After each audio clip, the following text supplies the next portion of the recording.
Là, les gars, ils pensent, ben là, on pourrait aller danser à la Valtrie, ouais, mais tout d'un coup qu'on brûle en enfer. Oui, mais je pourrais voir ma blonde, oui, mais tout d'un coup que je brûle en enfer. Bonjour, je suis Stéphane Guertin, artiste masque. Ben, à Masque, j'offre surtout des ateliers de conte, des ateliers d'improvisation également, et le spectacle La Cadence du Conteur, qui est un spectacle de conte, en fait, où il y a des contes traditionnels, mais faits de façon non traditionnelle. Mais le beau ciel étoilé a été remplacé. Remplacé par de la brume. Le principal contenu de mes ateliers, c'est le plaisir.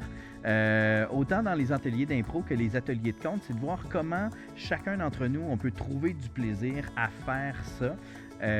Dans le cas des ateliers d'improvisation, c'est sûr qu'on parle de trouver des idées, comment réussir à bien travailler en équipe. Dans le cas des ateliers de conte, c'est surtout des ateliers sur comment savoir bien s'exprimer.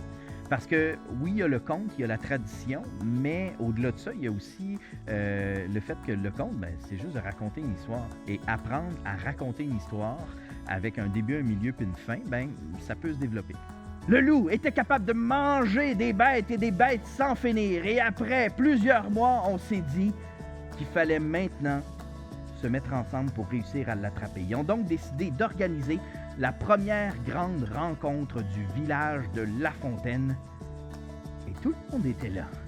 Ben, c'est ma plus grande passion, faire et de l'impro et du conte. Donc, pour moi, c'est un plaisir d'aller partager ça avec des classes. Puis là où c'est fantastique pour moi en tant qu'artiste, c'est de voir qu'il y a une réponse. C'est de voir que, OK, là, il y a une étoile qui vient de s'allumer dans ses yeux à lui. Ah tiens, des étoiles dans ses yeux à elle. Ah, on pouvait lui demander ce qu'il voulait. Et il disait jamais non. Ben, il disait pas oui non plus. Il disait oui! Alexis, pourrais-tu rattraper mes chats? Oui!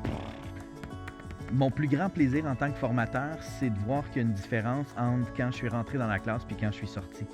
De sentir qu'il y a eu une progression, soit avec l'intérêt des jeunes pour ce que j'ai présenté, soit parce que j'ai vu des jeunes, par exemple, dans des ateliers de conte, des jeunes hyper timides qui ne prenaient pas leur place devant la classe, qui tout d'un coup, à la fin de l'atelier, racontent une histoire, les gens rient avec eux.